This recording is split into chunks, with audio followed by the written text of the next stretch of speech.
बिस्मिल्लाहिर्रहमानिर्रहीम, अस्सलाम वालेकुम, good morning and welcome to Morning at Home. एक और बहुत ही गर्म सुबह के साथ आपके सामने हाजिर हूँ।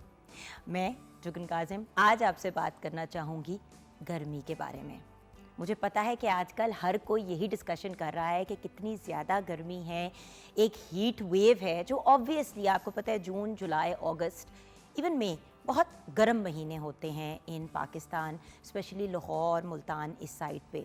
सिंध साइड पे थोड़ी सी शाम को रिलीफ मिल जाती है क्योंकि हवा चल रही होती है, सी साइड होता है तो थोड़ा सा फिर भी इंसान सुकून में होता है। लेकिन मुझे याद है कि मेरा एक ड्रामा सीरियल था जिसका नाम था साइका, वो शूट हुआ था लाड़काना में जून और जुलाई में।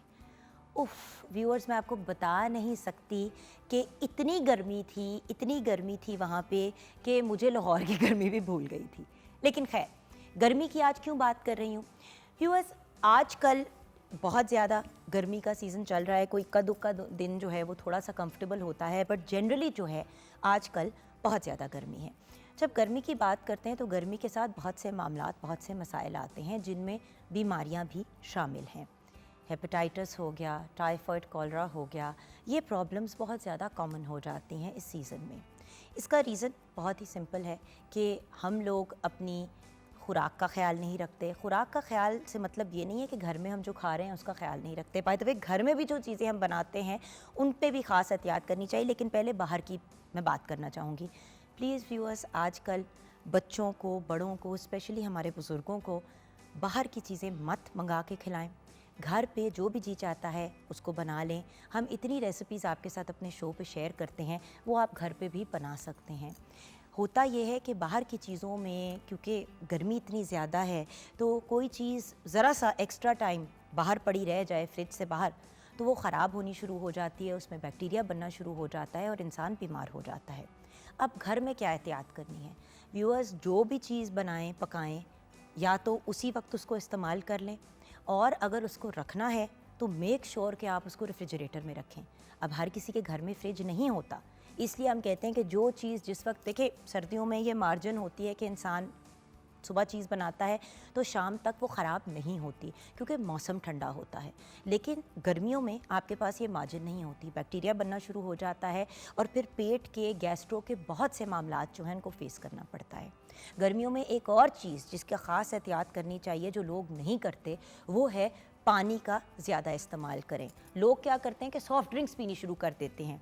व्यूअर, सॉफ़्ट ड्रिंक्स और चाय और कोल्ड कॉफ़ी वगैरह जो हैं वो एक्चुअली आपकी बॉडी को डिहाइड्रेट करती हैं, वो आपके सिस्टम में से पानी निकाल लेती हैं। और ये कोई अपने आप को हाइड्रेट करने का तरीका नहीं है। उस वक्त ठंडी ठंडी कोई आपने कोल्ड ड्रिंक पी ली तो आपको बड़ा सुकून मिल जाता है, लेकिन आपकी जो पानी की कमी है जिस्म के अंदर वो उसको पूरा नहीं करता। सो प्लीज़ 8 से 10 ग्लास कम से कम पानी के पिएं, और बच्चों को भी आपने ज़्यादा पानी पिलाना है। आजकल बहुत से केसेस सामने आ रहे हैं जहाँ पे बच्चों को खुदा न खास्ता हेपेटाइटिस हो गया या टाइफाइड हो गया, लेकिन उसके साथ साथ डिहाइड्रेशन के, हीट स्ट्रोक के बड़े केसेस आ रहे हैं। अब हीट स्ट्रोक कैसे होता है? जब आप बहुत ज़्यादा वक्त धूप में या गर्मी में गुजारते हैं। खैर, अभी ब्रेक के बाद हमें डॉक्टर साहब ज्वाइन करेंगे और वो हमें हेपेटाइटिस के पॉइंट ऑफ व्यू से भी गाइड करेंगे, टाइफाइड के पॉइंट ऑफ व्यू से भी हम उनसे बात करेंगे, एंड ऑफ कोर्स हम ये जो आजकल गर्मी में जो प्रॉब्लम्स आ रही हैं उनसे रिलेटेड हम कैसे रिलीफ हासिल कर सकते हैं। लेकिन अगर आपके अंदर डिहाइड्रेशन हो रही है या आपको एकदम से अजीब अजीब क्रैम्प्स पड़ने शुरू हो रहे हैं, चक्कर आ रहे हैं, तो ORS का इस्तेमाल करें, या सिंपल घर में आप नींबू पानी भी बना सकते हैं। पानी, पुदीना, नींबू, थोड़ी सी उसमें चीनी डाल लें। वैसे तो हम शहद रेकमेंड करते हैं क्योंकि चीनी को भी आपको पता है वाइट पॉइजन अब कहा जाता है, और इसको अच्छी तरीके से ब्लेंड कर लें, बर्फ़ डाल लें इसके अंदर और 2-3 ग्लास इसके पिएं ताकि आप अपने आप को हाइड्रेट कर सकें। लेकिन हाइड्रेशन का बेहतरीन तरीका पानी ही है। अच्छा, फलों का इस्तेमाल करें, तरबूज, खरबूजा, डिफरेंट किस्म के मेलन्स इस सीज़न में होते हैं। फ्रूट्स एंड वेजिटेबल्स का ज़्यादा से ज़्यादा इस्तेमाल करें, लेकिन उनको अच्छी तरीके से साफ़ पानी से इस्तेमाल में धो के इस्तेमाल करें। और जब मैं पानी की बात करती हूँ हाइड्रेशन की, तो प्लीज़ डायरेक्ट नलके का पानी नहीं पीना, अनलेस आपके पास प्रॉपर फिल्ट्रेशन का सिस्टम है घर के अंदर। डायरेक्ट नलके से पानी नहीं पीना। पानी को बॉईल करें और फिर उसको इस्तेमाल करें, और प्रॉपर उसको 2-3 जोश आ जाए, वो प्रॉपर तरीके से बॉईल हो जाए, साफ़ हो जाए पानी, तो फिर उसका इस्तेमाल करें। इसके साथ साथ जो चीज़ मैंने आपसे डिस्कस करनी थी और रिक्वेस्ट करनी थी वो ये थी कि बच्चे, छोटे बच्चे और जो बुज़ुर्ग हैं उनका ख़ास ख्याल रखना है। जब उनको डिहाइड्रेशन होती है ना तो अक्सर वो अस्पताल पहुंच जाते हैं और फिर ड्रिप्स लगनी पड़ती हैं और बहुत से मामलात होते हैं। और व्यूअर्स, जो लोग बहुत ज़्यादा इस चीज़ के प्रो होते हैं कि आप जी ड्रिप लगवा लें, ड्रिप लगवा लें, भाई एक सुई अंदर जाती है, आपका बॉडी का एक्सपोजर होता है, ड्रिप सोल्यूशन नहीं है।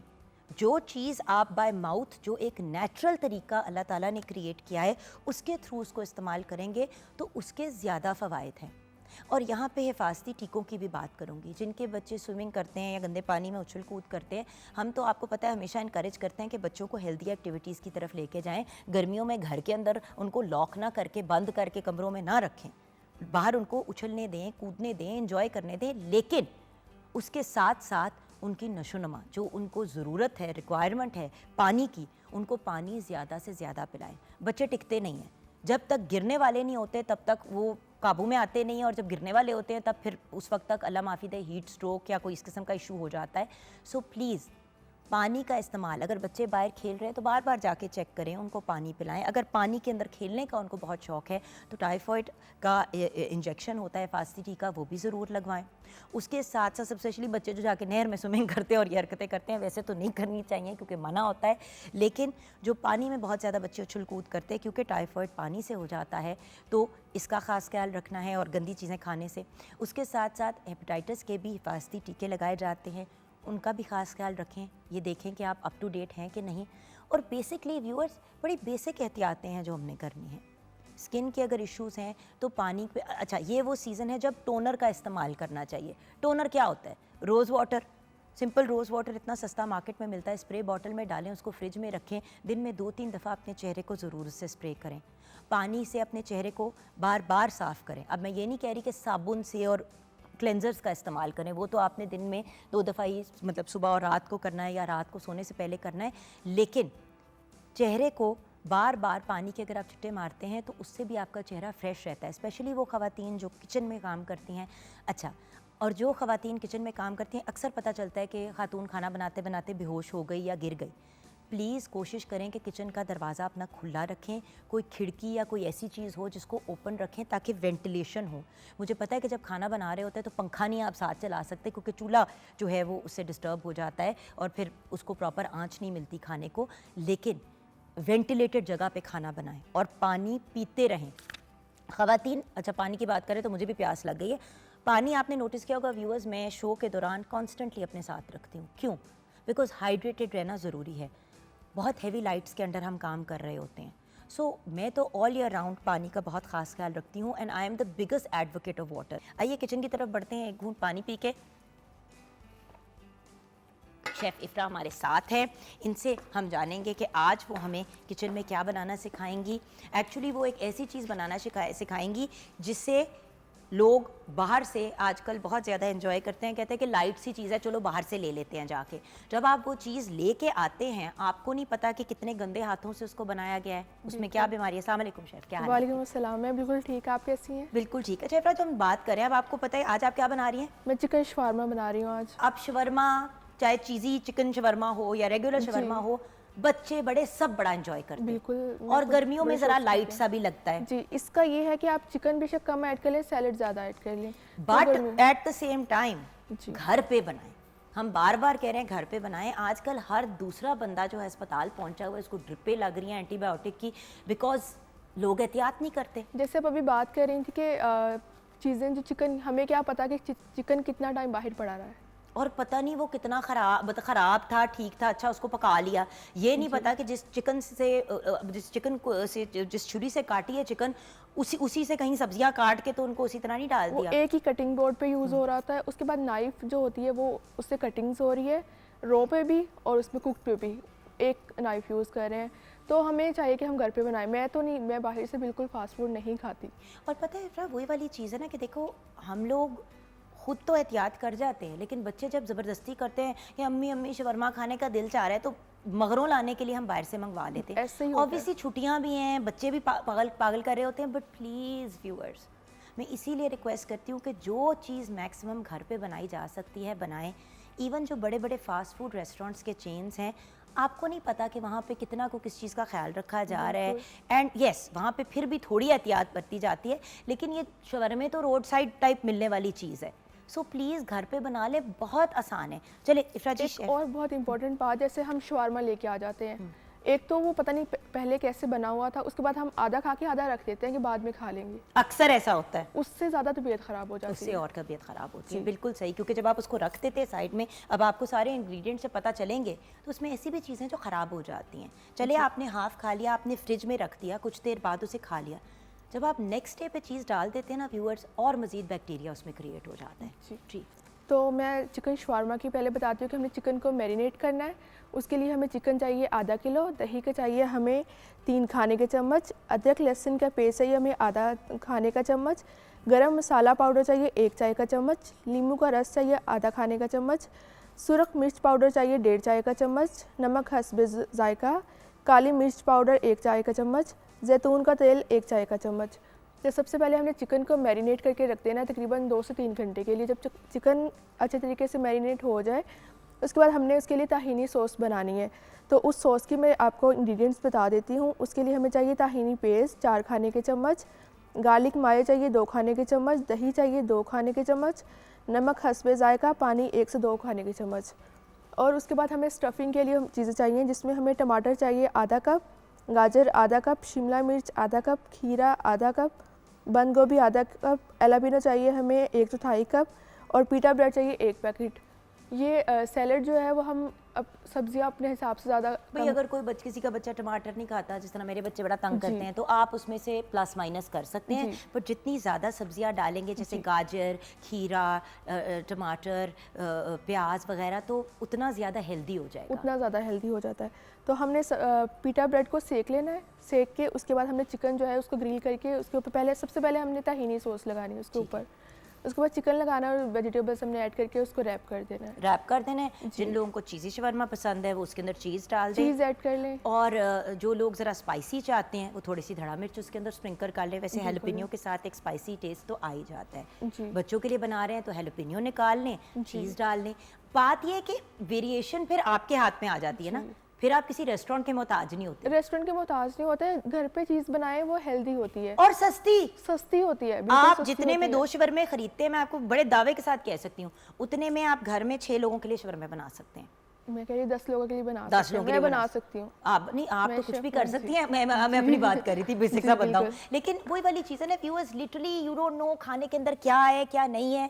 हमारा पॉइंट ये है कि हेल्दी लिविंग की तरफ जाएं। एक और चीज़, इस सीज़न में अगर सत्तू का इस्तेमाल करें तो बहुत बेहतरीन ऑप्शन होता है। सत्तू, शक्कर जिसको हम गुड़ कहते हैं, और उसके अंदर पानी और बर्फ़, इतनी अमेजिंग और इतनी एक अच्छी ये ड्रिंक है, और ये आपको इतनी एनर्जी देती है। घर पे बनाएं, साफ़ पानी से बनाएं, साफ़ बर्फ़ से बनाएं। बाय द वे, बर्फ़ भी जो आप जमाते हैं नलके के पानी से नहीं जमानी, अनलेस आपका प्रॉपर फिल्टर्ड वाटर है, वरना उबले हुए पानी की ही बर्फ़ बनानी है। लोग बाकी सारा कुछ जो है वो उबाल लेते हैं, और जब बर्फ़ जमानी होती है तो डायरेक्ट नलके का पानी डाल देते हैं। और तीसरी इंपॉर्टेंट चीज़, ब्रेक में जाने से पहले, रॉ लोग पीना बहुत इंजॉय करते हैं, जिसको हम गन्ने का जूस भी कहते हैं। प्लीज़ व्यूअर्स, वो मशीनें कितने कितने दिन नहीं साफ़ होती, पता नहीं किस किस्म की मशीन्स होती हैं, उसके अंदर क्या होता है क्या नहीं होता। आपसे रिक्वेस्ट है कि अगर जूसेस पीने हैं तो घर पे ही पिएं, वरना गंडेरियाँ मिल जाती हैं, आप गंडेरियों को चूस लें, बल्कि आपके दांतों की भी अच्छी एक्सरसाइज हो जाएगी। इस नोट पे हम ब्रेक की तरफ जाएंगे। ब्रेक के बाद जब वापस आएंगे तो इस हीट वेव की बात करेंगे, अपने आप को हाइड्रेटेड और हेल्दी कैसे रखें, और हेपेटाइटिस, टाइफाइड वगैरह जैसी बीमारियों से कैसे बच सकते हैं।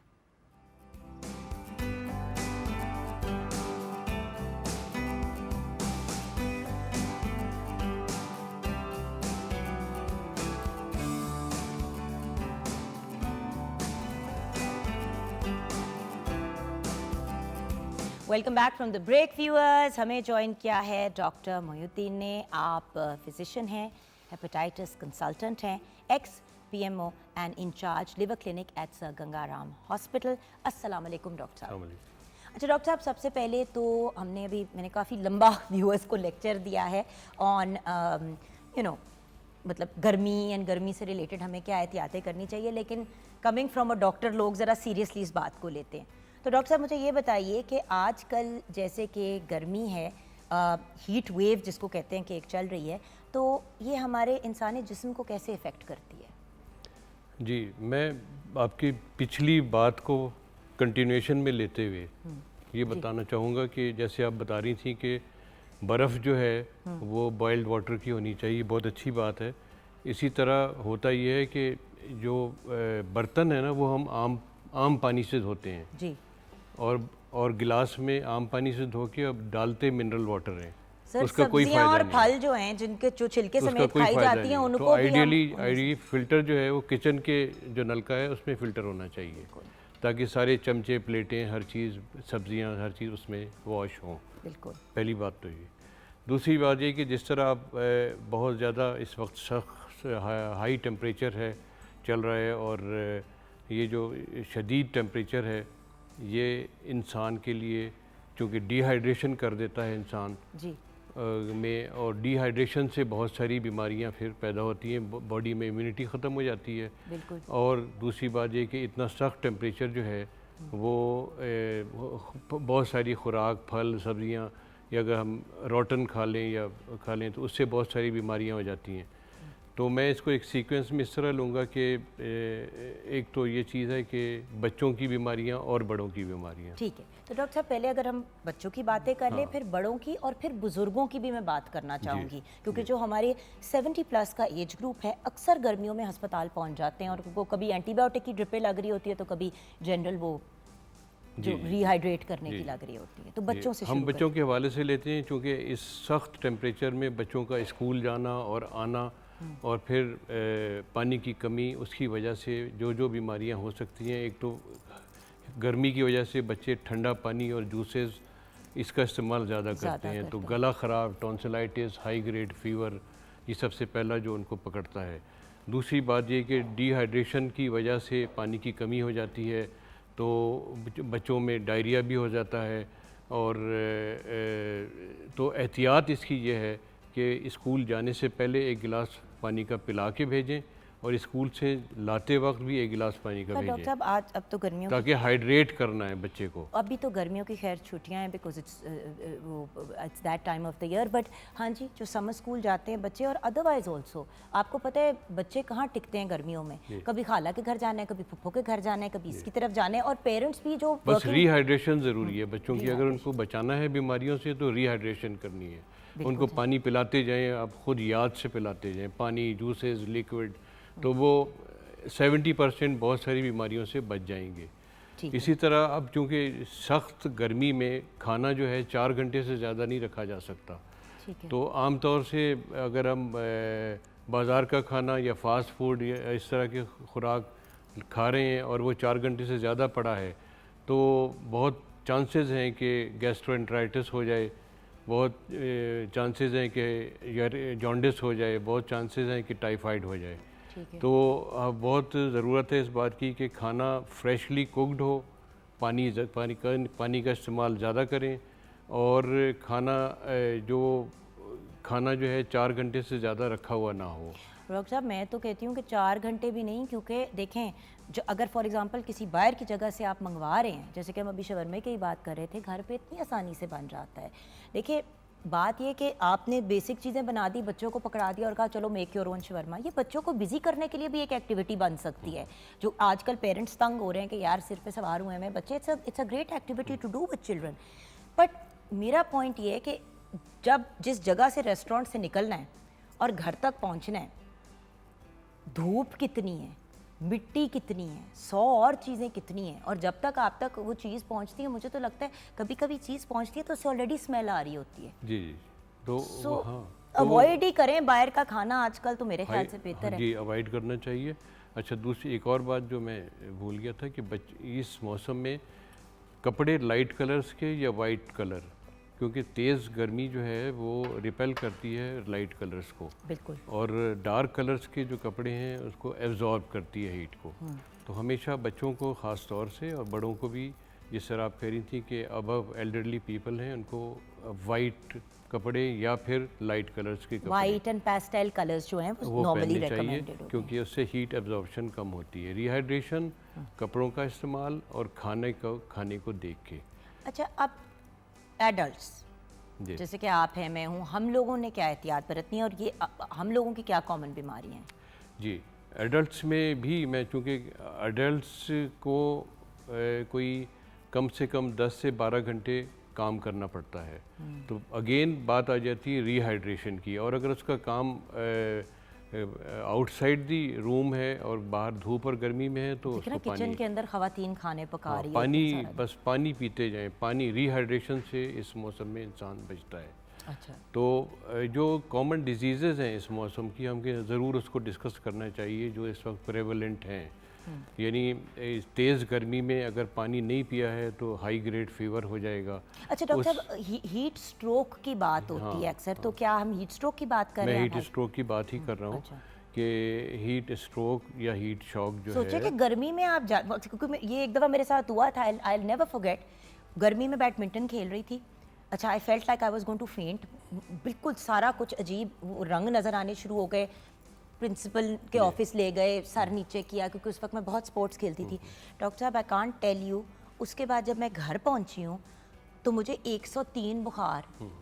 जी आप सोचे कि गर्मी से बुखार कौन सा होता जी है? जी वही हीट स्ट्रोक कहलाता है। That was heat stroke. जो दैट इज़ हीट स्ट्रोक, क्योंकि ब्रेन में जो सेंटर है टेम्परेचर का वो हीट अप हो जाता है और फिर उससे फिर बॉडी का टेम्परेचर बढ़ जाता है। और उसमें कंडीशन में अगर आप डिहाइड्रेटेड हो तो फिर वो और ज़्यादा बढ़ जाता है। तो इसका फौरी रेमेडी तो यही है कि पानी बहुत ज़्यादा पिएं, फ़ौरन नहलाएं। जिसको भी हीट स्ट्रोक है पानी उसके ऊपर डालें, सर पे डालें, नहलाएं उसको और पानी पिलाते जाएं।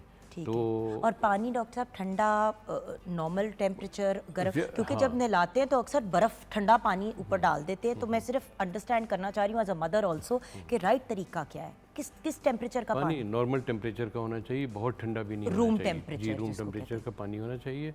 और वो पानी ही की कमी से सारा कुछ होता है। जैसे ही पानी की कमी पूरी होती है तो पेशेंट रिकवर हो जाता अच्छा, है। पर डॉक्टर साहब कुछ लोग जो हैं वो बेहोश भी हो जाते हैं और फिर मतलब जी। अजीब उनकी हालत सेट नहीं हो पाती, तो इस केस में क्या वही करना चाहिए? डिहाइड्रेशन और मुख्तलिफ नमकियात की कमी, क्योंकि पसीना भी आ रहा है, गर्मी भी ज़्यादा है, पानी भी कम पिया है, ठीक है। तो बहुत सारे सॉल्ट, सोडियम, पोटाशियम, क्लोराइड ये सारे निकल जाते तो हैं। डॉक्टर साहब हॉस्पिटल किस केस में लेके जाएं? तो हॉस्पिटल जिस वक्त बंदा अगर फेंट हो गया है या हाई ग्रेड टेम्परेचर अबव 104 है, या रिस्पॉन्ड नहीं कर रहे? हाँ, और वो अनकॉन्शियस, सेमी अनकॉन्शियस है, तो उसको फ़ौरन हॉस्पिटल जाना चाहिए ताकि आईवी इन्फ्यूजन, ड्रिप वो भी पानी का पूरा करते क्योंकि हैं। कभी कभी डॉक्टर साहब ऐसी कंडीशन में पानी पिया भी नहीं जाता, पिया भी नहीं जाता। क्योंकि इंसान इतना वो आउट ऑफ इट हो चुका होता है, सेमी कॉन्शियस स्टेट में, कहाँ बंदे को। अक्सर वॉमिटिंग भी आनी शुरू हो जाती है, क्योंकि जो ब्रेन में टेम्परेचर का सेंटर है उसके साथ ही सेंटर है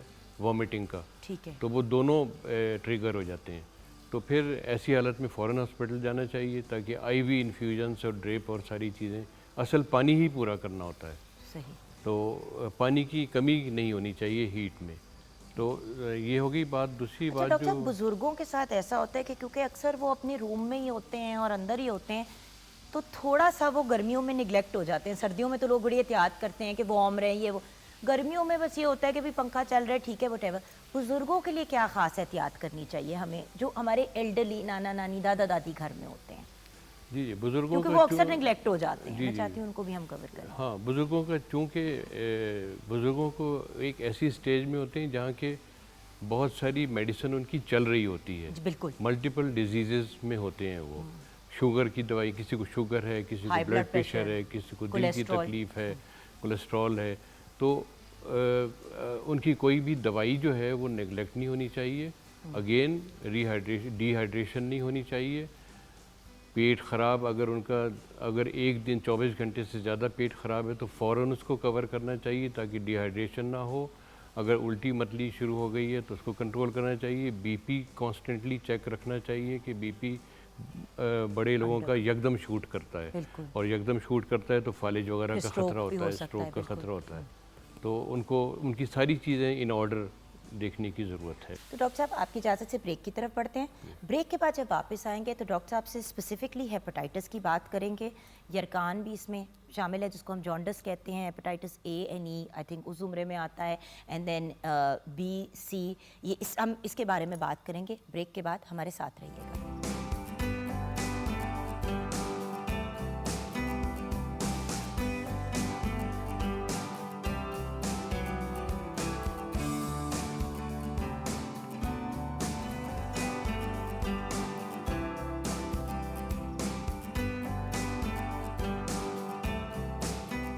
welcome back from the break viewers. Doctor Mohiuddin हमारे साथ हैं और मुझे इतनी खुशी हो रही है कि डॉक्टर साहब बड़े आसान अल्फाज में एक्सप्लेन कर रहे हैं कि क्या प्रॉब्लम है और उसका हल क्या है।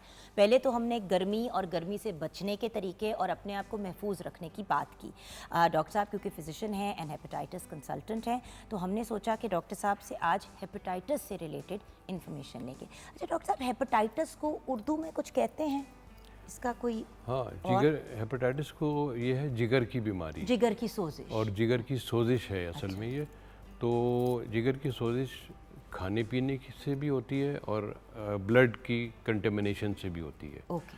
तो इसको हम दो हिस्सों में तकसीम कर सकते हैं, यानी वो वजूहात जो खाने पीने से, ओरोफिकल रूट कहते हैं हम इसको। तो सबसे पहली चीज़ जो बहुत ज़रूरी है, हाथ को साबुन से धो के खाना खाना चाहिए, जो कि बहुत ही ज़रूरी चीज़ है। यानी आधी बीमारी आपकी हेपेटाइटिस की तो वैसे ही ख़त्म हो जाती है। डॉक्टर साहब, कोविड ने हमें वाहिद चीज़ जो सिखाई वो ये थी कि हाथ धोने हैं और अपने मुंह को कवर्ड रखना है। जी, जी। और मतलब एहतियात करना है खाने पीने में। एंड वही चीज़ जैसे ही कोविड की थोड़ी सी वो शिद्दत कम हुई और वो मामलात ज़रा बेहतर हो गए, तो सबसे पहले लोगों ने हाथ धोने छोड़ दी। तो मगर ये बहुत ही ज़रूरी चीज़ है कि ये हाथ से धोने, हाथ साबुन से 2-3 दफ़ा धोने के बाद अच्छी तरह आप जिन बीमारियों से बच सकते हैं उनमें हेपेटाइटिस ए और ई है, उनमें टाइफाइड है, उनमें गैस्ट्रोएंटेराइटिस है। ठीक है डॉक्टर। तो ये इन बीमारियों से सिर्फ आप बच सकते हैं हाथ धोने से।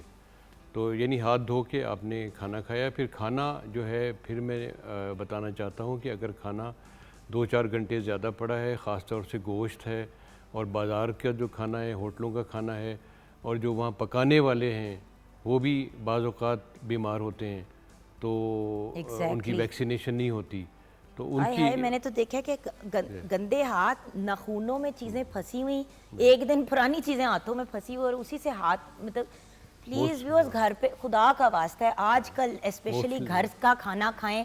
जो जी में आता है घर पे बना ले। यूट्यूब पे 1000 वीडियोस डॉक्टर साहब मिलती हैं, जो चीज़ आपने बनानी है। उनके किचन से देखें तो आप कभी भी वहाँ ना जाएंगे दोबारा। और वो कहते हैं ना, किसी भी जगह की सफाई देखनी है तो उसका किचन या उसका बाथरूम देखें, घरों का भी और बाहर भी। तो हम हेपेटाइटिस को 2 सेगमेंट्स में कर देते हैं डिवाइड। एक ओरोफिकल रूट, तो जो खाने पीने से होता है, वो है ए और ई।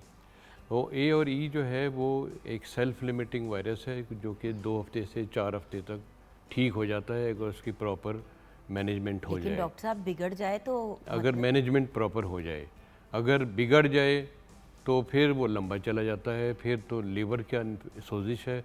जिगर एक बहुत ज़रूरी चीज़ है इंसान के लिए, यानी दिल का भी ऑपरेशन हो जाता है, गुर्दों का भी ऑपरेशन हो जाता है, जिगर का ऑपरेशन भी मुश्किल है और बहुत नायाब है।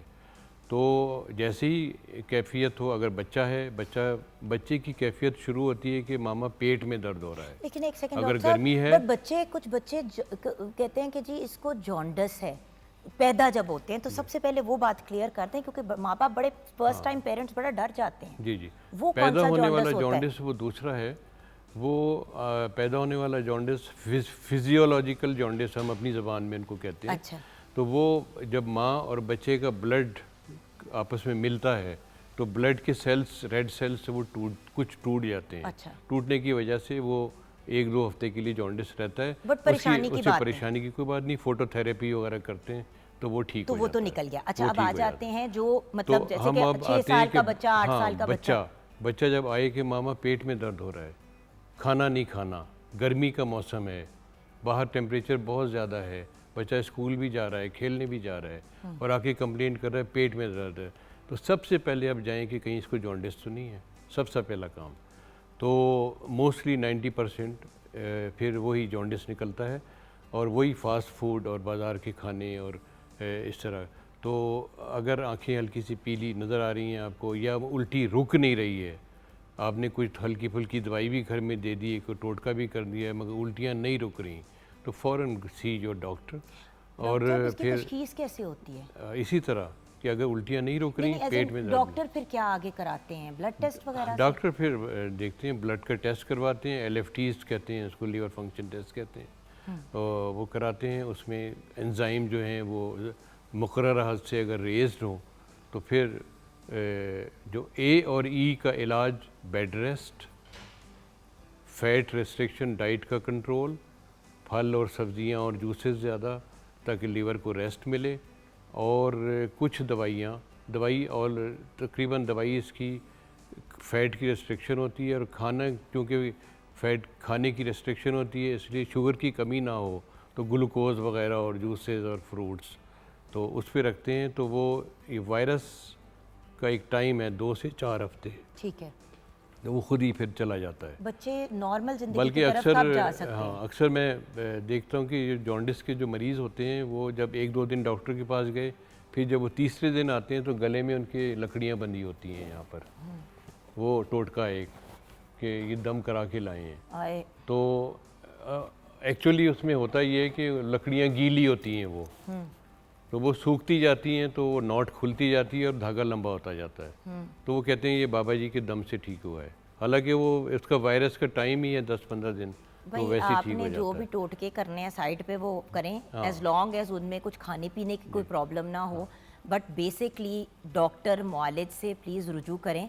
देखिए आपने दम दरूद कराना है वो ज़रूर करवाएं, वो अगर आपके दिल को सेटिस्फाई करता है नो प्रॉब्लम, लेकिन प्रॉपर मुस्तनद डॉक्टर के पास जाएं और अपना इलाज करें। अच्छा डॉक्टर साहब, अब दूसरे हेपेटाइटिस की अब तरफ हम आ सकते हैं? ये हेपेटाइटिस A और E की बात और कर अगर रहे थे। प्रॉपर इसका करें तो ये जानलेवा नहीं होता, लेकिन हाँ, जो दूसरा वाला है वो जानलेवा अगर होता विद है। इन टाइम हो जाए और प्रॉपर डॉक्टर से आप रुजू कर लें और वो ट्रीट हो जाता है, ठीक है। ट्रीटेबल, और एक दूसरे से नहीं लगता एक दूसरे से नहीं लगता। ये इट्स नॉट कंटेजियस। हाँ। तो अगर एक बच्चे को है तो ये नहीं है कि आपने मतलब एक दूसरे से, क्योंकि ओरोफिकल रूट है, तो अगर कोई मरीज़ जिसका हाथ धुला हुआ नहीं है वो उसी प्लेट में खा रहा है, दूसरा भी इसी से खा रहा है, फिर उसको लग सकता है। हाँ, बट मतलब एहतियात करें तो वो उस ये नहीं है कि सांस से किसी की लग जाता है या खांसने से जी, या सुना। जी, उस अच्छा तरह नहीं। डॉक्टर साहब, अब दूसरे वाले हेपेटाइटिस की तरफ आ जाते हैं। दूसरा जो हेपेटाइटिस B और C है वो आलूदा खून के मिलाप से होता है। और कहते हैं कि ये जानलेवा भी होता है। आलूदा ये भी अब तो काबिल इलाज है, अगर वक्त पे इलाज हो जाए तो ये 100% काबिल इलाज है। मगर यही मुसीबत है कि हमारे मुल्क में जब बीमारी का पता लगता है तो डॉक्टर से लोग देर से रुजू करते हैं। बिल्कुल। सबसे पहले वो टोटके की तरफ जाते हैं, फिर हिकमत बहुत अच्छी चीज़ है मगर अताई हकीमों की तरफ चले जाते हैं या अताई होम्योपैथिक की तरफ चले जाते हैं। यानी अगर वो क्वालिफाइड हो तो अच्छी बात है, वो उसमें कोई एतराज़ नहीं है। तो डॉक्टर से वो बहुत आखिर में रुजू करते हैं, तो जबकि लिवर डैमेज हो चुका होता है उस वक्त मुश्किल हो जाती है, अदरवाइज़ ये काबिल इलाज है। हेपेटाइटिस B भी और C भी, पहले इसके इंजेक्शन आते थे इलाज के, अब तो दोनों की दवाइयाँ हैं। अच्छा, ओरली ले सकते हैं। ओरल देते हैं। I remember about 10 years ago वो इंजेक्शन होते थे और बड़े महंगे इंजेक्शन वो बड़े महंगे इंजेक्शन थे और वो कुछ 6 महीने 1 साल लगते थे। अच्छा डॉक्टर साहब, कहते हैं कि हेपेटाइटिस जो है वो कैंसर में कन्वर्ट हो जाता है, क्या ये सच है? हेपेटाइटिस जो है, जो इसको कॉन्स्टेंटली हेपेटाइटिस C अगर उसको है और वो ट्रीट नहीं हो सका तो लिवर आहिस्ता आहिस्ता आहिस्ता आहिस्ता आहिस्ता जिगर सुकड़ जाता है। तो 1.25 किलो का जिगर जो है वो 1 पाव का रह जाता है, समझ लिया, और पत्थर हो जाता है। ओके। तो उस वक्त कंडीशन है कि वो फिर कन्वर्ट हो जाता है लिवर कैंसर में, तो उस वक्त फिर इलाज मुमकिन नहीं है। तो इसीलिए इसका इलाज मुमकिन है मगर वक्त पर। तो लोगों को जब भी बीमारी का पता लगे फौरी डॉक्टर से रुजू करें। डॉक्टर साहब, इसके कोई हिफाजती टीके नहीं है? हेपेटाइटिस B के तो हिफाजती टीके हैं अल्लाह के फजल से, और अब तो हमारे इम्यूनाइजेशन प्रोग्राम में भी ये मौजूद हैं, फ्री में तो लगते हैं। उसकी वजह से हेपेटाइटिस B का इंसिडेंस बहुत कम हो गया है। ठीक है। तो ये अच्छी बात है। और हेपेटाइटिस C की वैक्सीनेशन नहीं है तो उसकी एहतियात ही है। उसकी एहतियात ये है चूँकि आलूदा खून के मिलाप से होता है। डॉक्टर साहब गंदे गंदे वो एक तो नाई जो हैं रोड साइड पे जी, जाके कराते हैं, वो दांतों के डॉक्टर भी आपको पता है आजकल लोगों ने दुकानें खोली हुई हैं। जी, हर वो ज़राए जिससे आलूदा खून का मिलाप हो सकता है। इंजेक्टेबल सिरिंजेस हैं, जो ऑपरेशन थिएटर है तो वहाँ स्टेरिलाइजेशन प्रॉपर होनी चाहिए। अगर खून आपको चढ़ रहा है तो उसकी प्रॉपर स्क्रीनिंग होनी चाहिए। सर्जरी से पहले टेस्ट होने चाहिए। आलात जो हैं वो देखने चाहिए। डेंटल सर्जरी करानी है तो वो सारे आलात स्टेरिलाइज होने चाहिए। यानी हर वो ज़रिया जिससे आलूदा खून सेहतमंद खून से मिल सकता है उसे अवॉइड करना चाहिए। ठीक है। और डॉक्टर साहब आपका कोई पैगाम हमारे व्यूअर्स के लिए, जो आज हमने गुफ्तगू की है, एक तो हीट और हीट स्ट्रोक से रिलेटेड, उसके अलावा देखिए व्यूअर्स हम इतने प्रोग्राम्स कर चुके हैं हेपेटाइटिस से रिलेटेड कि it's unbelievable. I think polio और हेपेटाइटिस पे डॉक्टर साहब मैंने सबसे ज़्यादा प्रोग्राम्स किए, और वही वाली बात आ जाती है कि देखें आपने नाई के पास जाना है तो आप सबसे सस्ते और वो जो मतलब 15-20 रुपए में आपका काम कर दे उस बंदे के पास जाएंगे। वो ना तो अपने चीज़ों को नीट एंड क्लीन करता है ना साफ़ करता है। दूसरी बात, दांतों का जब आपका काम होना है तो जब तक प्रॉपर स्टेरिलाइज्ड इक्विपमेंट के साथ नहीं होगा तो मतलब इवन आपने अगर पार्लर जाना है तो कभी कभी आप डेड स्किन वगैरह उतारने के लिए हम देखते हैं कि वो ब्लेड का इस्तेमाल करते हैं। पेडिक्योर, उसके लिए स्टेरिलाइज्ड इंस्ट्रूमेंट चाहिए आपको। तो डॉक्टर साहब आपका पैगाम हमारे व्यूअर्स के लिए आज की टोटल गुफ्तगू को कंक्लूड करते हुए। मैं आज सारे प्रोग्राम को कंक्लूड करते हुए आप रिक्वेस्ट करूंगा सब लोगों से कि सबसे पहली चीज़ बच्चों को भी और ख़ुद भी ये सिखाएं कि हाथ को 2 दफ़ा साबुन से अच्छी तरह धो के फिर खाना खाएं।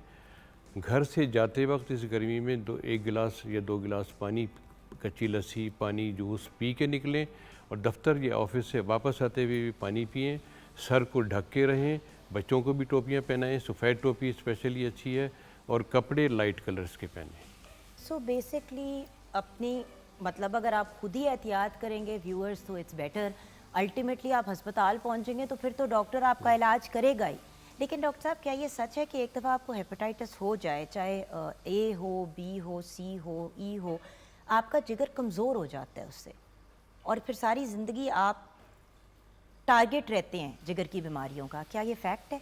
नहीं, वक्त पे अगर सही इलाज हो जाए तो वो रीजनरेट हो जाते हैं सेल्स, तो ऐसी कोई बात नहीं है। ऐसी कोई बात नहीं है। तो यानी कि व्यूअर्स सारी चीज़ है कि वक्त पे इलाज हो। बेहतर तो ये है कि ना हो, अगर हो तो बर वक्त इलाज हो, और अगर लेटर स्टेज पे भी आप इलाज की तरफ आते हैं तो इलाज को मुकम्मल करना है। अक्सर ये प्रॉब्लम होती है व्यूअर्स के तबीयत बेहतर होनी शुरू हो जाती है, थोड़ा सा आपको बेहतरी महसूस होती है तो लोग दवाइयाँ छोड़ देते हैं। जितनी दवाई, जितनी खुराक डॉक्टर ने आपको बताई है उतनी आपने लेनी है, राइट? क्योंकि आई थिंक बी और सी का इलाज ज़रा लंबा होता है। जी। सो जितनी देर तक डॉक्टर ने आपको कहा है उसका खास ख्याल रखें। बी का इलाज ज़्यादा लंबा होता है, तकरीबन 1 साल का होता है। अच्छा जी। सी का लेटेस्ट इलाज जो है 3 मंथ्स में हो जाता है। पर डॉक्टर साहब 3 महीने लेना है, वरना वही चीज़ होती है कि हेपेटाइट आपको टीबी हुआ, आपने उसका इलाज थोड़ा सा किया, छोड़ दिया, फिर वो ड्रग रेजिस्टेंट टीबी में कन्वर्ट हो जाता है। So be careful. Thank you so much doctor साहब आपके वक्त का। व्यूअर्स हम छोटी सी ब्रेक की तरफ जाएंगे। ब्रेक के बाद जब वापस आएंगे तो आर्ट एंड कल्चर पे बात करेंगे, कुछ आर्टिस्ट हमें ज्वाइन करेंगे, उनके आर्ट वर्क पे भी बात करेंगे और उनके लाइफ एक्सपीरियंसेस की भी डिस्कशन करेंगे ब्रेक के बाद।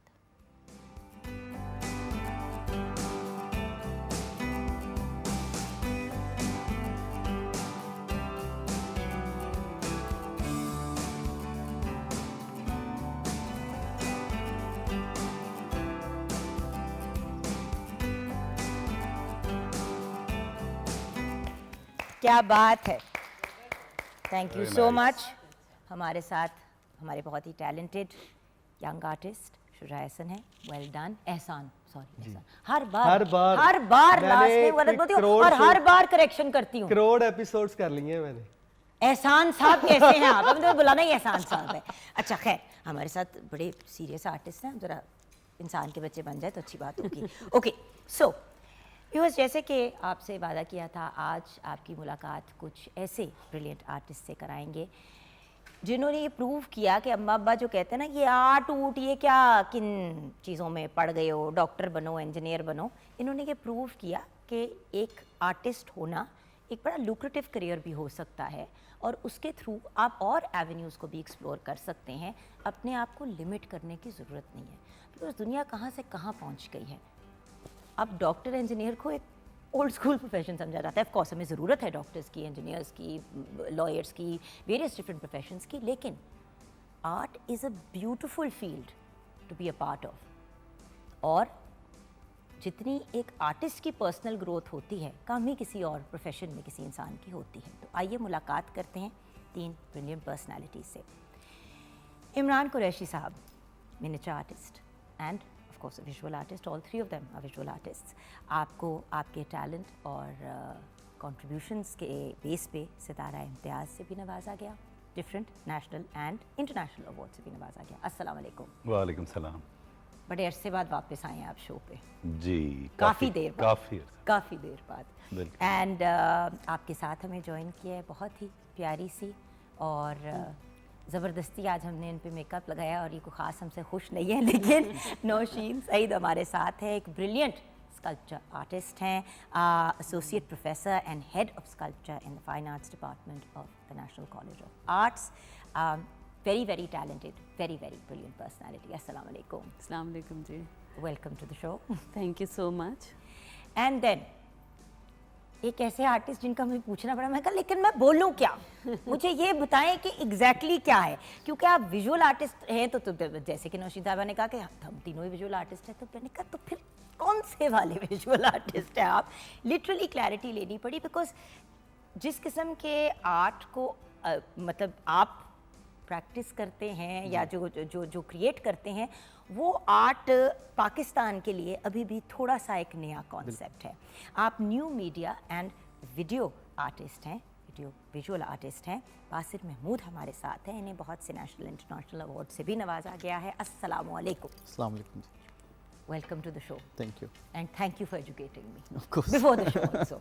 ओके, सबसे पहले तो वो जो मैंने एक बात टच अपॉन की कि अब लोग मीडिया की तरफ भी आने में इतना उनको मसला नहीं होता, लेकिन आर्ट को फिर भी, अब मैं एक सर्टेन क्लास की बात नहीं कर रही, जनरली आवाम में आर्टिस्ट बनना फिर भी एक हॉबी की हद तक ठीक है, लेकिन प्रोफेशन के तौर पे लोग इसको फिर भी लेते हुए बहुत डरते हैं, क्योंकि आई थिंक अगर दुनिया में सबसे कम्पिटिटिव और सबसे मुश्किल फील्ड कोई है तो वो आप लोगों ने चूज़ किया। Sorry, I don't mean to, वो सही कह रही हूँ कि गलत कह रही हूँ? एक्चुअली जब मैंने आर्ट को लिया, वो एक फ़र्क सिचुएशन थी उस वक्त पूरे मुल्क में आर्ट के हवाले से, और उस वक्त सिर्फ 2 ही फील्ड समझी जाती थी कि कामयाब में या डॉक्टर बनेंगे या इंजीनियर। और जब आपका बेटा कहे घर में कि आपने आर्टिस्ट बनना है तो एक वावेला मच जाता था। वावेला होता है, लेकिन वावेला लकीली मेरे घर में नहीं मचा, क्योंकि मेरे पेरेंट्स फ़र्क एक सोच थी उनकी, वो बड़े आर्ट को अप्रिशिएट करते थे शुरू से। हालांकि वो हैदराबाद सिंध में थे और तरह का उनका बैकग्राउंड था, तो उन्होंने काफ़ी सपोर्ट किया। सबसे अच्छी बात ये कि अब्बा जो थे मेरे खुद, वो मुझे लेके लाहौर आए और उन्होंने मुझे एनसीए विज़िट कराया और कहा कि अब डिसाइड करो कि whether you really wanted to be an artist और नॉट। फिर ये अनयूजुअल था और उस टाइम में इस तरह की, और उन्होंने फुली सपोर्ट किया। फैमिली भी खुश थी, क्योंकि उन्हें पता था ये शुरू से ही पागलों वाली हरकतें करता है, तो इसने इसी फील्ड में जाना है, इसी तरफ जाना है, तो इनकरेजमेंट के साथ और सही गाइडेंस के साथ भेजें तो शायद बिल्कुल। बेहतर तो होगा। लेकिन अब फ़र्क है सिचुएशन। आई थिंक मैं खुद नेशनल कॉलेज ऑफ आर्ट्स में हेड ऑफ मिनिएचर पेंटिंग हूँ, और हम एडमिशन टेस्ट में हम लोग हमेशा साथ होते हैं। वहाँ पे हम देखते हैं जिस तरह से लोग अप्लाई करते हैं पूरे पाकिस्तान भरी से, जवानी में आप लोग प्रोफेसर्स बन गए, क्या होगा आप लोगों का? तो बस वो जिस तरह से लोगों का शौक़ है और जितनी तादाद में लोग अप्लाई करते हैं थोड़ी सी सीट्स के लिए, उससे पता चलता है कि कितना अब लोगों में आर्ट की अवेयरनेस बढ़ती जा रही है विद द टाइम, बढ़ती जा रही है। और सिर्फ एक सर्टन बैकग्राउंड के बच्चे अब नहीं आते, पहले नहीं, एक सर्टन ग्रुप होता था और वो उन्हीं के बच्चे आते थे और मतलब करके निकल जाते थे। Now the whole, I mean everything is evolving. बिल्कुल। नौशीन साहिबा, जी, क्या कहा, क्या हुआ, कैसे यहाँ तक पहुँची आप? अच्छा, आई विश कि मैं ये कह सकूं कि मुझे बचपन से ही शौक था, लेकिन मुझे नहीं था। हैं? सब लोग यही कहते हैं, मैं बचपन से शौक था। लेकिन ये पहला आर्टिस्ट है जिसे घूम के कहा है, मुझे तो बिल्कुल, मैं तो मैं आर्ट किया अच्छा बहुत बनना करती क्या थी। था फिर पहले बता दें। जब पूछते थे छोटी सी नौशीन से कि बेटा बड़ी होकर क्या बनोगी, आर्टिस्ट तो नहीं बनना था, तो फिर क्या बनना था? मुझे साइकोलॉजी में बहुत इंटरेस्ट था। औखे से औखे प्रोफेशंस में जाना है ना। लेकिन बचपन से मेरे ख्याल में जब तक मैंने एनसीए में नहीं मैं बचपन में ना बहुत ड्राइंग्स किया करती थी फर्श के ऊपर, वहाँ से शुरू करती थी और वहाँ पे जाके ख़त्म करती थी। So I was a very introvert सी लड़की, और मेरी फैमिली में सभी आर्टिस्ट हैं और मुझे बहुत चिढ़ थी आर्ट से, और मैंने कहता था मैं आर्ट में नहीं जाऊँगी। सो अम्मी के डर से मैंने एनसीए में अप्लाई किया था, और अच्छा, पहली यहाँ तो ड्राइंग गंगा उल्टी बह गई ना, उल्टी बह गई। हाँ जी। तो वो पहली ड्राइंग मैंने में टेस्ट के वक्त ही की थी, और उन्होंने मुझे एडमिशन मिल गया, और तब से अब तक मैं एनसीए में ही हूँ। So I don't know what is happening, but ये जो मैं बताऊँ कि मेरी अम्मी ने शायद इस वजह से पुश किया, क्योंकि मैं समझती हूँ कि आर्ट, जैसे आप कह रही थी ना कि क्यों नहीं लोग इसमें जाते, क्योंकि आर्ट जो है ना वो आपको इतनी शऊर आपके अंदर पैदा कर देता है, and you get to know yourself so much.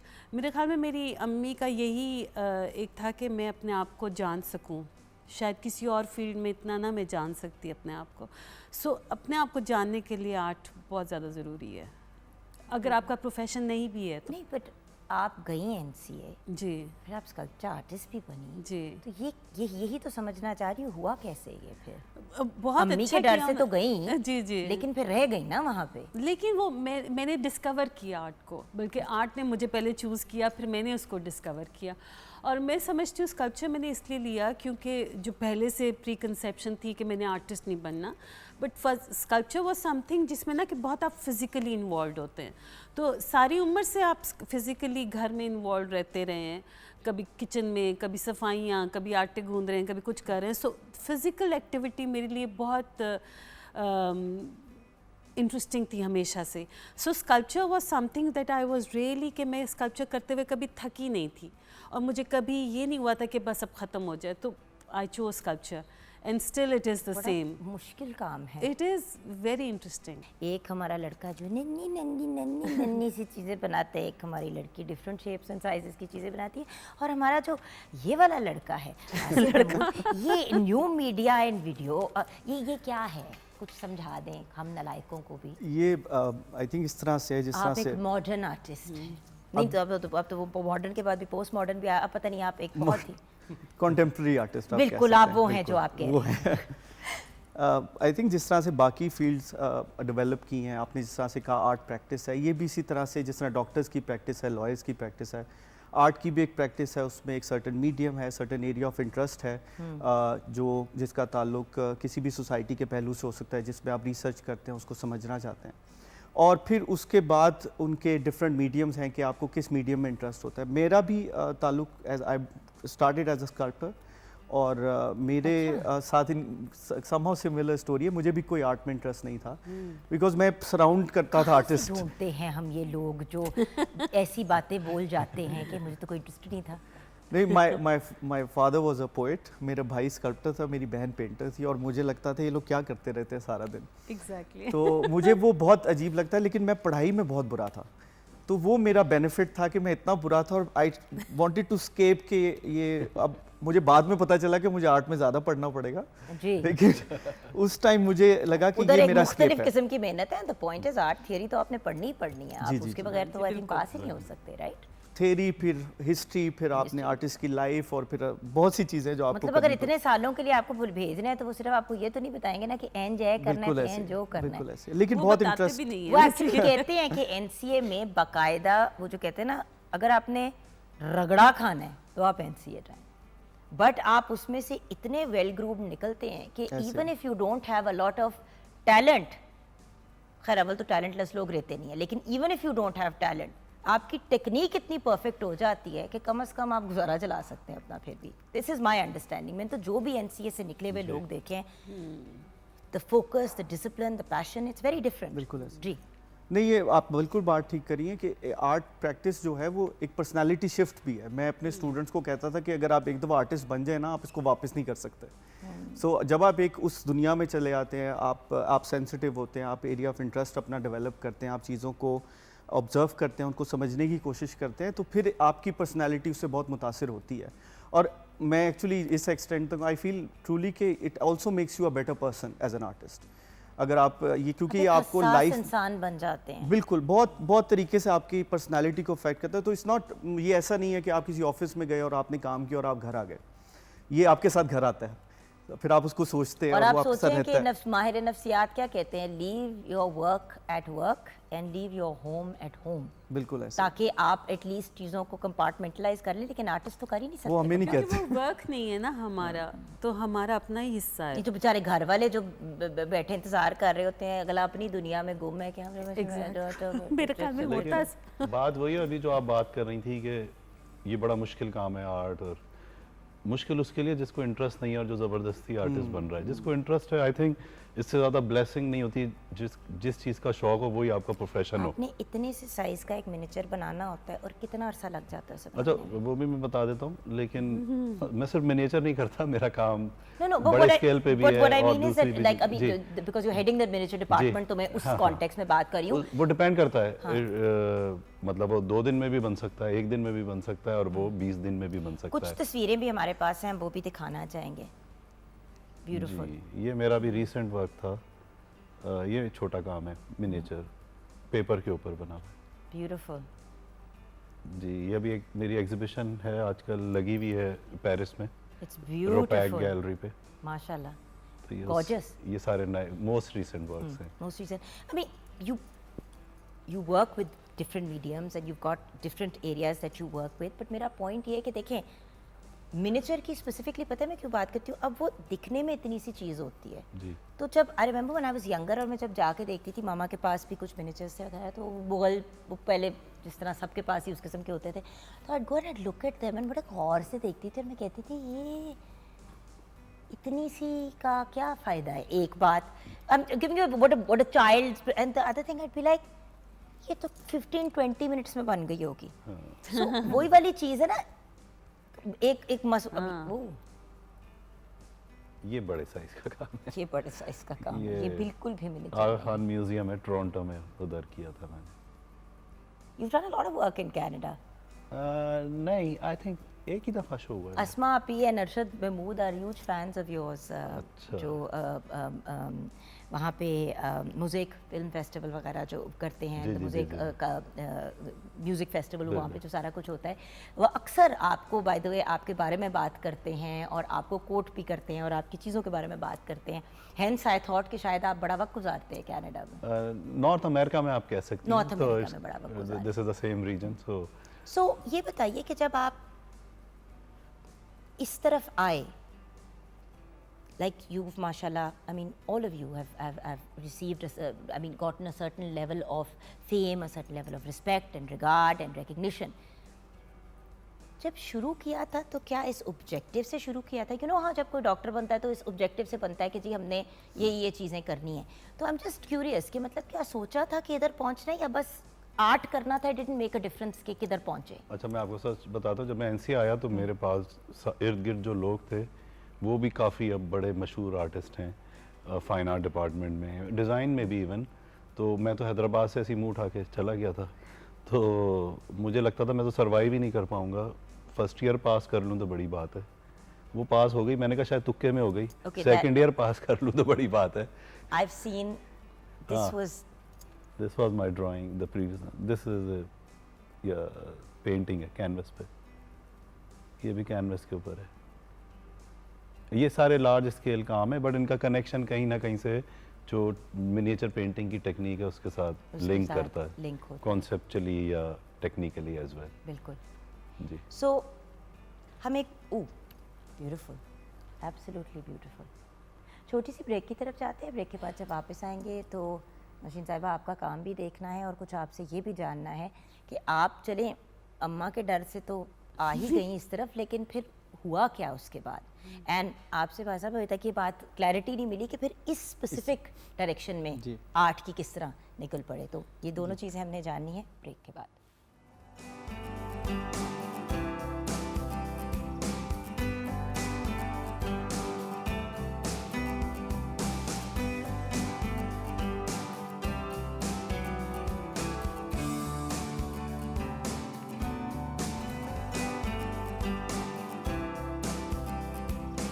Welcome back from the break viewers, जहाँ पे हम अपने शो पे राइटर्स को बुलाते हैं, सिंगर्स को बुलाते हैं, एक्टर्स को बुलाते हैं, डॉक्टर्स को बुलाते हैं, वहाँ पे मुझे बड़ी खुशी होगी अगर हम आप सिर्फ अपने आर्टिस्ट का काम ना देखें बल्कि अपने आर्टिस्ट के साथ रूबरू बैठ के उनसे गुफ्तगू भी करें, उनकी थॉट प्रोसेस को जानें। मैं अक्सर देखती हूँ कि लोग एग्जीबिशंस पे जाके ना आर्टिस्ट के पीछे पड़ जाते हैं, चिमड़ से जाते हैं और कहते हैं कि हमें समझाएं, अच्छा इसका क्या है, उसका क्या है। और उस वक्त इंसान एक पब्लिक स्पेस में होता है और उस वक्त आपने हर किसी को केटर करना होता है। तो बाहर के ममालिक में तो बहुत ज़्यादा, नौशीन साहिबा आपने देखा होगा कि मतलब आर्टिस्ट आते हैं, गुफ्तगू करते हैं, कॉन्वर्सेशंस होती है, बट हमारे मीडिया में ये जो मेन स्ट्रीम मीडिया है उसमें ये वाला मीडिया और मीडियम जो है उस पर इतनी गुफ्तगू नहीं होती। Why is that? हाँ, एक तो गुफ्तगू होती है तो बड़ी वो लगी बधी गुफ्तगू होती है, टिपिकल से क्वेश्चंस हो जाते हैं, लेकिन एक्चुअल जो प्रोसेस होता है ना आर्टिस्ट का वो बहुत लंबा होता है और बहुत से स्टेजेस में से गुज़र के वो किसी काम में ट्रांसफ़र होता है। तो उसके ऊपर बात करने के लिए एक तो बहुत ज़्यादा वक्त भी चाहिए और कुछ मखसूस अल्फाज में आप अपनी पूरी जर्नी नहीं डाल सकते because it changes all the time. If you're thinking, if you're a working artist, then you're constantly thinking about your work and it changes also. मैं चाहूँगी कि हम नौशीन साहिबा का काम भी साथ साथ दिखाएं ताकि थोड़ा सा हम इस पे गुफ्तगू भी करें। हाँ जी, ये रीसेंट मेरा काम है जो कि दुनिया के फ़र्क मुल्क हैं उनकी ये आउटलाइंस हैं। सो जब अक्सर मेरी बहुत सी फैमिली बाहर रहती है तो पाकिस्तान के बारे में बहुत ये होता रहता है कि पाकिस्तान बाहर आ जाओ या पाकिस्तान के बारे में कुछ नेगेटिव ख्यालात भी लोगों के होते हैं, अक्सर भी नहीं होते हैं। सो मैं समझती हूँ कि सारे मुल्क एक ही जैसे हैं, साइजेस ने इंसान ने एक सर्टन ऑक्यूपाई करनी है जगह, ठीक है, और आपने अपना घर बनाना है, वो यहाँ पे हो या फिर वो कहीं और पे हो, रहना तो आपने अपने साथ ही है और उतनी ही ज़मीन आपने ऑक्यूपाई करनी है। तो ये जो टेरिटोरियल चीज़ें हैं ये तो पॉलिटिकल है और ये इंसानों ने बनाई हुई हैं। So all these I made all the countries of the same size. So जिसके लिए भी जिस भी मुल्क में वो रह रहा है वो उसके लिए वैसा ही प्यारा मुल्क है। हाँ, ये एक अर्ली मेरा काम है फ्लोरा एंड फौना के नाम से। एक्चुअली मेरा जो काम है ना वो बाउंड्रीज़ के ऊपर है, starting off with my own body as a boundary जो कि खुदा ने हमें एक दिया हुआ है जिस्म जो कि जिसके अंदर हम रहते हैं, फिर and it moved on to घर की बाउंड्री है, फिर कंट्रीज़ की बाउंड्री है, फिर दुनिया की बाउंड्री। सो ये काम था जब मैंने पहली एक नुमाइश की थी when I was about alien life form after this, क्योंकि अब तो हम उधर ही जा रहे हैं। अच्छा, ओके। सो ये काम मैंने किया था एक्सप्लोरिंग बियॉन्ड बॉडी के नाम से था और इसमें मैंने मुख्तलिफ my own self was my area of interest. So I was thinking कि क्या है, हम कपड़े पहनते हैं, हम फूल होते हैं, खुशबुएं होती हैं, साबुन होता है, वीट होता है, whatever makes a woman. ज़बरदस्ती मेकअप लगवा दिया जाता है। So this was one of the works. और फिर ये मटेरियल जो है, ये गेस करें क्या मटेरियल है वैसे। This material is bread. ये फ्रेंच बगेट का ये ब्रेड है जो कि बेक हुई है और मैंने पूरी बॉडी भी बेक की थी अपना ही मोल्ड निकाल के। So and it is still there. नहीं तो ये अगर मैं वैसे एक सवाल पूछूं, बहुत ही पेंडू सवाल है, इसलिए नाराज़ नहीं होना, लेकिन अब ये मैं अगर डबल रोटी ख़रीद लेती हूँ और घर ले आती हूँ तो उसमें तो घुस जा, मतलब उस तो फिर क्या होगा इसको? ये जो है ना ये लास्ट करेगा? क्योंकि देखिए there are some artworks that one looks at and I get confused even though I come from a family of मतलब लाहौर आर्ट गैलरी मेरी मुमानी की है, शैला सहगल की, ये वो, तो मतलब you would think that I'd be slightly more cultured, लेकिन ये जो अब होता है ना कि जो चीज़ उस वक्त होती है। और आई रिमेंबर मेरी कज़न सनम तासीर के वहाँ एक दफ़ा एक एग्जिबिशन थी जहाँ पे प्याज काटे जा रहे थे, बहुत से प्याज काटे जा रहे हैं। यू रिमेंबर, नासें सड़ गई थी मेरी लिटरली, मतलब, और मेरा सब कुछ अंदर से सड़ गया था। और उसने कहा कि तुमने आना है, तुमने रुकना भी है, और आंखों से मेरे आंसू ने हाल मेरा ख़राब। And I was like but इसका तुक क्या है? I am not saying that in a disrespectful way, I am just saying कि फिर वो फिर अगर आपने घर में रखना है या कहीं लगाना है तो फिर उसका हम क्या करते हैं? अच्छा, पहली बात इसमें दो बातें आ जाती हैं। एक तो ये कोई 7-8 सालों से है और ठीक। वैसा ही है। सो मटेरियल की जब मैं आपसे बात कर रही थी ना कि material, everything is a material for me. So ये जो वीट है जो कि जिसको उर्ली लग जाती है तो उसको कैसे आप ट्रीट कर सकते हैं कि वो it stage on. So for 8 years it is maintained itself, whatever. So it is a lasting piece of art. या ठीक है, ठीक है। लेकिन एक्चुअली तो ब्रेड में बहुत से काम बन चुके हैं दुनिया में वैसे भी, लेकिन ये Like I said, I am an illiterate person and hence I am wanting to be educated. मैं ये बड़ी वो ये जो होता है जिस आर्टिस्ट का आप बात करी ना, उन्होंने भी एक ब्रेड में बनाया था। खैर, लेकिन इसको ट्रीट ऐसे किया गया क्योंकि इसमें से मॉइस्चर सारा निकाल लिया हुआ है, तो वो ट्रीट ऐसे किया गया है कि वो इसमें कोई वो नहीं लगेगी, I mean it will stay या whatever. You see, कुछ जब इस किस्म की चीज़ें होती है ना तो आम आवाम यही कहती है कि ऐते ख़राब हो जाएगा, तेनू खरीदने का की तुक है। अच्छा, अब आपका मीडियम बड़ा इंटरेस्टिंग है, कुछ हमें इसके बारे में गाइड करें। एक मैं बात कह जी, सकूं, जी, please, बहुत से ज़रूरी नहीं काम खरीदने के लिए हो, काम सिर्फ दिखाने के लिए भी होता है। कुछ ज़रूरी आर्ट है नहीं जो थोड़ी देर के लिए होता है। हाँ, बस। जैसे ये But that's what I'm wondering कि अच्छा अगर हमने दिखाने के लिए किया तो फिर आर्टिस्ट रोजी रोटी कैसे कमाएगा? आप मेरा वो पॉइंट एक और समझ रहे हैं? वो एक और वो एक चीज़ और है बात। ना, जो लोग करते हैं इस तरह के काम जो वक्ती हो या थोड़ी देर का एक आपने भी किए हैं एक्सपीरियंस हो। कुछ हाँ, मैंने भी इसके किया, लिए, इन्होंने भी, सबने किए सबने हुए हैं। किया हुआ है। सुने, हम नौकरी इसलिए करते हैं ताकि हम अपना काम कर सकें। इलामा इकबाल की तरह। जी, मतलब कि नहीं नहीं बिल्कुल, इकबाल सिर्फ उतना इलामा इकबाल जो है सिर्फ इनके बारे में बड़ी फेमस बात है कि वो वकालत सिर्फ उतनी करते थे जिसपे उनका घर का गुजारा चल जी। जाए और बाकी वो सारा वक्त अपना वक्फ करते थे अपनी आर्ट को। जी, सो जी, आई बिल्कुल एक्चुअली ऐसे। Meant that as a compliment. बिल्कुल ऐसे अगर आप ये सोचना शुरू हो जाए, बहुत से आर्टिस्ट करते भी ऐसा हैं, आई डोंट नो कि वो कैसे करते हैं, मैं बहुत एडमायर करती हूँ उनको, लेकिन अगर आप ये सोचने शुरू हो जाए ना कि इसने बिकना है और ये कैसे बिकेगा, तो मुझे लगता है कि फॉर मेरे लिए वो कॉम्प्रोमाइज़ होता है, क्योंकि जब मैं काम कर रही होती हूँ तो मैं ये नहीं सोच रही होती कि ये किस फॉर्म में आएगा, क्या शेप करेगा, क्योंकि वो खुद ही से चल रहा होता है जैसे भी। सो अगर आपके पास पहले से वो कॉन्सेप्चुअली आपके पास टारगेट्स होते हैं कि ये मीट करना चाहिए, ये मटेरियल ऐसे वर्क करना चाहिए, मगर अगर बिकने का दिमाग में रख लेना तो फिर मुझे लगता है वो कॉम्प्रोमाइज़ मेरे लिए तो हो जाएगा, बिकॉज मैं सोचूंगी पता नहीं किसने लेना है, कैसे लेना है, उसने क्या सोचना है, उसको क्या पसंद आना है, क्या नहीं पसंद आना, विच आई कैन नॉट डू। लेकिन शायद बहुत से आर्टिस्ट नहीं करते ऐसे। नहीं, बहुत से आर्टिस्ट क्योंकि मतलब एक दफ़ा ज़रा वेल नोन हो जाते हैं तो फिर वो एग्जिबिशंस के लिए काम क्रिएट करते हैं और ज़्यादातर बेचने के लिए करते हैं। I mean there are people जैसे कि आप लोग हैं, ऑल ऑफ यू, मतलब आप लोग सिर्फ बेचने के लिए नहीं क्रिएट करते, बट वही वाली चीज़ होती है ना, जब इस किस्म की चीज़ मेरे जैसा बंदा जाके देखता है, हम एडमायर भी करते हैं, अप्रिशिएट भी करते हैं, तस्वीरें भी खींचते हैं, एक्साइटेड भी होते हैं, लेकिन उसके पीछे बेसिकली वो आप अपने आप को एक्सप्रेस कर रहे होते हैं। जिन्होंने लेना होता है ना, वो वॉक पे आपकी ख़रीद लेगा, किसी ने कोई तरीके होते हैं। अच्छा, ओके। जी, तरीके होते हैं, ज़रूरी नहीं कि वो एक परमानेंट मटेरियल ही हो, कॉन्सेप्ट आइडियाज़ भी बिकते हैं अब तो। सो और अगर ऐसे कोई ले लेता है तो it's a cherry on the top, you really feel good and elevated about it when somebody is interested in your work, whatever the work is. बात यह है कि अगर आप ये सोच के काम करें कि ये बिकेगा कैसे, तो फिर आप आर्ट बड़ी एक दीवार खड़ी कर रहे हैं अपने और अपने काम के बीच में, और वो काम फिर ट्रू काम नहीं है। अगर आप खुल के काम करते हैं, और बिकना एक सेकेंडरी चीज़ होती है जो बाद में तो वो यकीनन कहीं ना कहीं अपनी जगह बना लेगी। जैसे कुछ परफॉर्मेंसेस होती हैं, कुछ ऐसी चीज़ होती है वो उस वक्त तो आप कर देते हैं, लेकिन मे बी कि उनका इमेज बिक जाए बाद में। पॉसिबिलिटीज तो हर तरह की हैं। साउंड पीस बनाए हुए आर्टिस्ट ने जो बिकते हैं, म्यूजियम्स खरीदते हैं, उनकी स्पेस फ़र्क है, उनकी जो मार्केट है वो बिल्कुल फ़र्क है।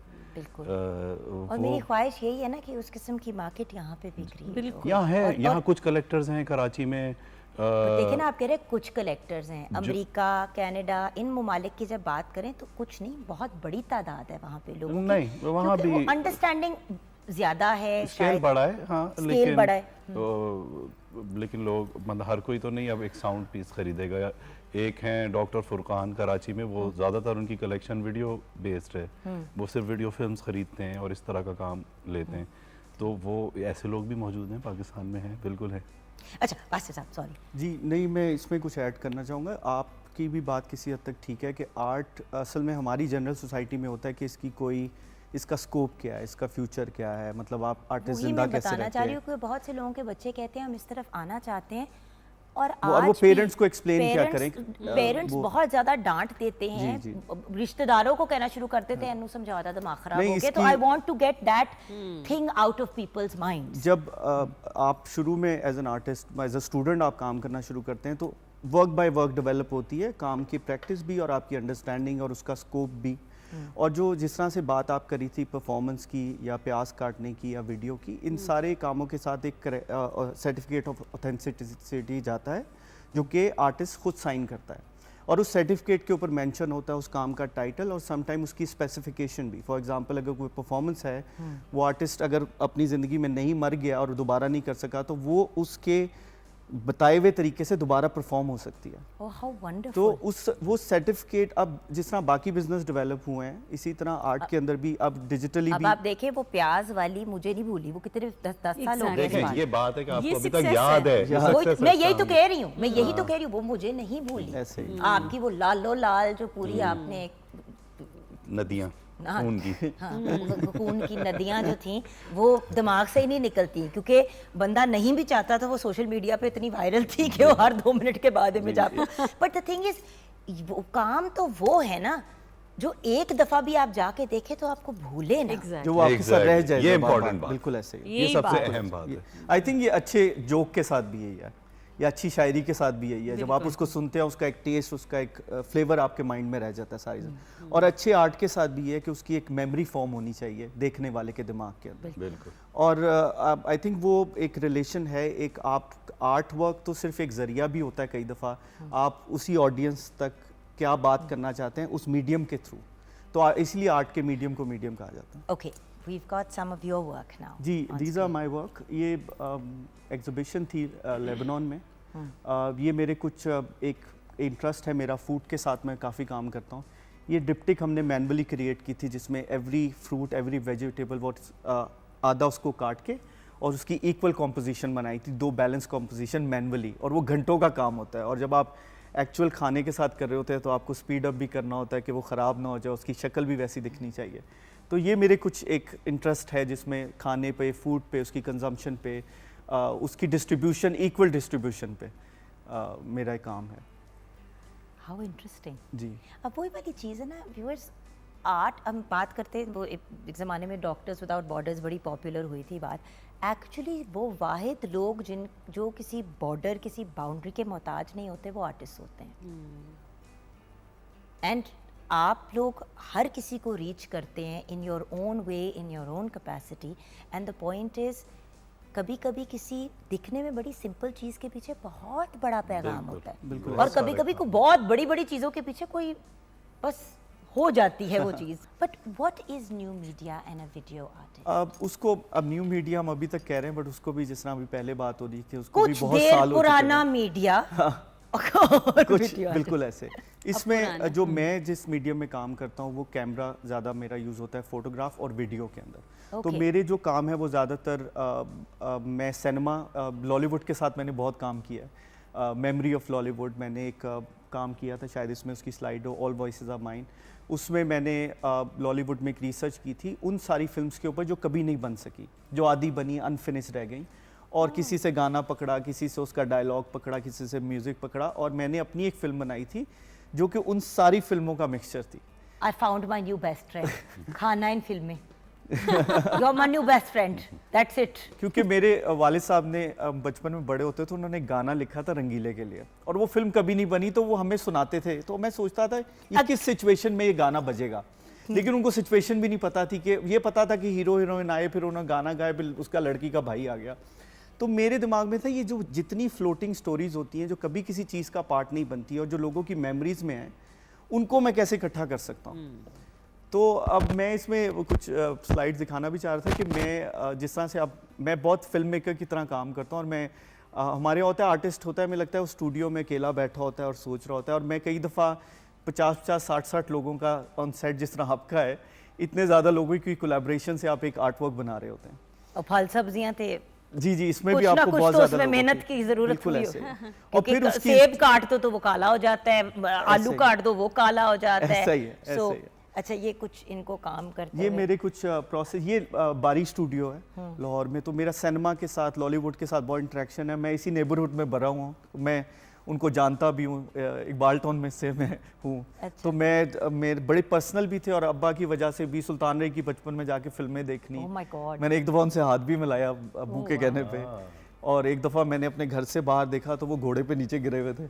मतलब ये शूटिंग भी हो रही होती थी उसी इलाकों में। तो मेरे ये मेमोरी का पार्ट हैं सारी चीज़ें। तो एक मेरी रिसर्च कह लें, एक फूड के ऊपर है, और एक जो लॉलीवुड सिनेमा के ऊपर इन particular, but in general cinema पे भी मेरा बहुत इंटरेस्ट है। How wonderful.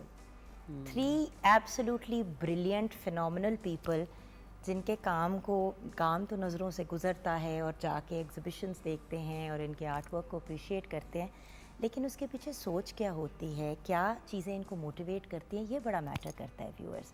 और आर्ट को वो जो कहते हैं ना, मैनू हल्का ना लो, तो आर्ट को हल्का ना लें। It is absolutely the most beautiful way to express yourself. मैं एक्टर हूँ, मैं अपनी टेंजेंट पे होती हूँ, अपने आपके भाई भी एक्टर हैं, you know. So the point is, हर बंदा अपने आप को एक्सप्रेस करना चाहता है। अब वो किस चीज़ का सहारा लेता है, या कौन सी चीज़ उस इंसान का सहारा लेती है अपने आप को एक्सप्रेस करने के लिए, वो डिपेंड करता है। तो आजकल आप लोग किस प्रोजेक्ट, किस एग्जीबिशन, किस कॉन्सेप्ट पे काम करें सर? मेरा अभी बिल्कुल रिसेंट एक शो ओपन हुआ है पेरिस में, 30th रोपैक गैलरी। हाँ जी, जिसके हमने जी, जिसकी कुछ इमेजेस देखे, तो वो सोलो शो है, और उसमें 21 न्यू वर्क्स हैं सारे, तो all are miniatures. It's very straightforward, focused kind of exhibition, and the display is very straightforward as well. सीधा, very different from your but the usual work style. is like with lot of layering, और उसकी जो एक intense quality है और detailing है, वो और तरह की है फिर। और उसके अलावा नेक्स्ट प्रोजेक्ट मेरा, मैं स्मिथसोनियन इंस्टीट्यूट में रिसर्च फेलोशिप के लिए सेलेक्ट हुआ था कोविड से पहले, तो अब मैं इस साल उसको कंटिन्यू करने जुलाई में जा रहा हूँ। So how long you going for? So they asked me to come at least for a period of 4 weeks. अच्छा। So probably 4-5 weeks I will be there. Extra ticket मिले तो मैं अभी साथ आ जाऊँ। बिल्कुल आ जाएं। मैं बबक से उठा लूँगी आप। बिल्कुल। But that's Artist amazing. assistant. Congratulations. It's a Thank huge you. honor. Thank you. Wonderful. Thank you. So proud of you. Khair, you've been making Pakistan proud, and also going and representing Pakistan all over the world. God bless you. Thank you. Thanks. We need people to create a softer image for our country, even if sometimes the message is not so soft. But at least it shows कि हम cultured लोग हैं, और हम भी international art scene का हिस्सा बन सकते हैं। आप हो गए, अली काज़मी हो गए, सलमान तूर हो गए, you know, there's a few of you people who've really made waves, and we're so grateful to you guys. जी, आप आजकल मार्शन इन्वेजन कहाँ जा रहे हैं हम? नहीं, अब नहीं, देखिए, अब हमने दुनिया के वो तो दिखा दी ना कॉन्टिनेंट्स, अब कितने तुसी जाओगे? अभी तो मैं मेरे ख्याल में ड्राइंग कर रही हूँ बहुत ज़्यादा, लेकिन जिस बात पे मैं स्ट्रगल कर रही हूँ ना आजकल, वो है फिजिकलिटी। ओके। सो फिजिकलिटी से कैसे निकला जाए? Everything is so physical, but our thoughts are not physical at all. They can go wonder. So whatever you do, it becomes physical, it becomes tangible, it becomes art भी something. तो physical है ना। अब आप ये चीज कैसे दिखाएंगी in lack of physicality in a physical medium? कैसे दिखाएंगी? यही मैं स्ट्रगल यही कर तो रही हूँ। अच्छा ठीक है, मैं समझ गई। देखिए, मैं बड़ी नालायक हूँ, लेकिन ये मैं समझ गई। मतलब हर काम औखा होना चाहिए, तो हम इसके ऊपर इस वक्त काम कर रहे हैं, और ड्राइंग भी हो रही है और लिख भी रही हैं आपका। लिख रही हूँ, हाँ। बट वो यही है ना कि हर वक्त का स्ट्रगल रहता है कि क्या, जब आप विजुअल आर्ट है और उसके ऊपर आपने वर्ड्स पे भी आपने उसको एक्सप्लेन भी करना है, तो विजुअल आर्ट का क्या मकसद है? लेकिन वर्ड्स असाइड और विजुअल आर्ट्स असाइड, बहुत सी ऐसी चीज़ें होती हैं जो आप एक्सप्रेस नहीं कर पा रहे, ना विजुअली ना बाय वर्ड्स, तो वो कैसे, वो कौन सा मीडियम होगा कि वो थ्रू हो जाए? It's a difficult thing, I know. When you figure it out, हाँ। make sure you let me know also. Okay. Because अब मैं भी सोच में पड़ गई हूँ, क्योंकि देखिए, thoughts become words, words become actions, and actions then lead to physicality. तो वो बीच में देखिए इन्होंने काम पहला कर दिया, अब आप खुद भी सोच रही हैं। कहते हैं This सोच is part of her बंदा work. गया बंदा अपनी प्रिटेंड लीखों को खुजली करना शुरू कर देता है। What about you? What are you working? मैं अभी एक वेनस बिनाले एक है इटली में, उसके लिए मैं एक मेन प्रोजेक्ट है उस पर काम कर रहा हूँ। दी आइडिया बिहाइंड इस माइग्रेशन का है, लैंडस्केप माइग्रेशन, कुछ पोइटिक सा मैं 3 चैनल इंस्टॉलेशन है उसके ऊपर काम कर रहा हूँ। अबू से इंस्पायर हो। जी पोइटिक बिल्कुल ऐसा ही है। तो अभी मेरा मेन उस पे वेनस बिनाले का है। फिर उसके साथ एक स्टेडलिक म्यूज़ियम ने एक नया प्रोजेक्ट शुरू किया है, ब्यूरो स्टेडलिक, ये एम्स्टर्डम में है। उनके इनिशियल जो टीम है उसका मैं पार्ट, उनका एक आर्ट उन्होंने मुझे कहा है उस पर रिस्पॉन्स करने को, सो वो एक कमीशन है उसके ऊपर मैं काम कर रहा हूँ। एक म्यूज़ियम है डार्मस्टार्ट में जर्मनी में, उनके साथ एक मेन एग्जीबिशन है, the idea around consumption again but also around animals और उसके, तो उसके लिए मैं भी एक प्रोजेक्ट कर रहा हूँ। तो ये 2-3 चीज़ें हैं जिसके ऊपर अभी काम कर रहा हूँ। इतना सा बस नहीं, मैं आपसे यही कहना चाह रहा था कि ये जो हमारे आर्टिस्ट बैठे हुए हैं बड़े हम्बल हैं, लेकिन ये दे आर मेगा स्टार और हम मेगा स्टार्स और आई थिंक Right. ये बहुत इंपॉर्टेंट है कि आपके उससे आई थिंक ऑडियंस तक, व्यूअर तक जाना चाहिए कि ये बहुत इंपॉर्टेंट पार्ट है सोसाइटी का जो कर रहे हैं, और ये एक प्रोफेशन भी है, इसका कैरियर भी है, इसकी एक सीरियसनेस है, इसकी एक डेवलपमेंट है, इसकी एक बिजनेस साइड है, इसकी एक पर्सनल साइड है। आई थिंक वो बहुत ज़रूरी है कि हम लोगों तक पहुंचाएं, ताकि वो जो क्वेश्चंस होते हैं पेरेंट्स के कि यार पता नहीं इसके बाद क्या होगा, भूखा मर जाएगा। और मुझे भी शुरू में लगता था कि मैं मर जाऊंगा, लेकिन आई सर्वाइव। अभी जर्मनी भी जाना है, एम्स्टर्डम भी जाना है, एम्स्टर्डम में साथ जाऊँ। अच्छा, मैं एक बात करूँगा कि इस वक्त सबसे अच्छी बात मुझे जो लग रही है कि आपने जैसे इस शो में आर्टिस्ट को बुलाया हुआ और एक बात हो रही है, तो आवाम तक जो बात होती है ना कि कैसे आम लोगों तक बात पहुंचानी, आर्ट को के बारे में एजुकेट करना। तो मैं पिछले दिनों बड़े मेन स्ट्रीम शोज़ हैं दूसरे टीवी चैनल्स के, वो बुलाते हैं आर्टिस्ट को और वो फिर बात करते हैं मुझसे इन चीज़ों के बारे में। तो ये मुझे बड़ा अच्छा लग रहा है कि ये बड़ा एक चेंज है हमारे यहाँ, ये पहले नहीं था, this was not like this before. But Iman देखिए, एक बड़ी इंपॉर्टेंट चीज़ है, एक तो एक कॉन्सेप्ट और भी है कि आर्टिस्ट यानी कि गंदा मैला फटे हुए कपड़े, उजड़ी हालत, ये वो, भाई उससे ज़्यादा उजड़ी हालत तो मेरी होती है जब मैं ऑन एयर नहीं होती। डब्बों में जब हम लोगों को डाल देते ना, वो फिजिकलिटी से जब तक हम बाहर नहीं निकलेंगे और अपनी सोच को वसी नहीं करेंगे, तब तक हम अंडरस्टैंड नहीं कर पाएंगे। और देखें, मैं शायद अपने बेटे की जनरेशन को समझ नहीं सकती जो 17 साल की है। अब कल को मुझे आके कहेगा मामा मैंने आर्टिस्ट बनना है, तो मेरी माँ की आवाज़ मेरे कान में गूंजेगी कि भूखी मर जाएगी, जो मेरे बारे में उन्होंने कहा था। बट अल्लाह का शुक्र है that in whatever area of art I decided to go into, survive कर गई। और सर्वाइव नहीं किया, अल्लाह का बड़ा शुक्र है, did well in what ever capacity. So the point is, थोड़ा से आज के शो को करने का रीज़न ये था व्यूअर्स कि ये हैं वो लोग जो हमारे मुल्क का नाम रोशन करते हैं, अपने ख़ानदानों का नाम तो रोशन करते हैं बट हमारे मुल्क का नाम रोशन करते हैं। और जब पाकिस्तान से बाहर जाके हमें रिप्रेजेंट करते हैं, तो हमारे मुल्क की सॉफ्टवेयर इमेज जिसके पीछे हम टकरे मार रहे हैं पूरी दुनिया में, उसको क्रिएट करते हैं। तो अपने आर्टिस्ट को अप्रिशिएट करें, उनको शोज़ पे बुलाएं, उनको वो एडमिरेशन और रिस्पेक्ट दें जो वो डिज़र्व करते हैं। ये बहुत बड़े और बड़े ख़ास लोग होते हैं अल्लाह ताला के। शो को क्लोज़ करेंगे।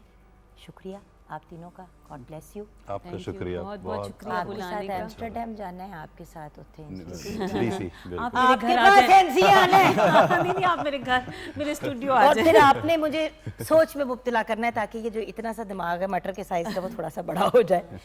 Chef, where are we at? हमारा ये रेडी हो चुका है चिकन शवारमा, और उसको मैंने थोड़ा डिफरेंट किया है, मैंने प्लेटर में कर दिया है उसको। तो यानी कि जिसने जिस भी अंदाज में उसको करना है, जैसे खाना है वो खा ले जी। Wonderful, thank you so much. Welcome. Quraish साहब को भूख लगी, हमने भी उनको खिलाना भी है। बट डन है, बस एक गाना अलबत्ता शुजा एहसान से सुनना है। मैंने कहा एहसान जरा क्लैरिटी के साथ कह दूं, तो क्या सुनाएंगे आप? पूरी होगी ना आपकी भी ख्वाहिश सुनने की। Over to you.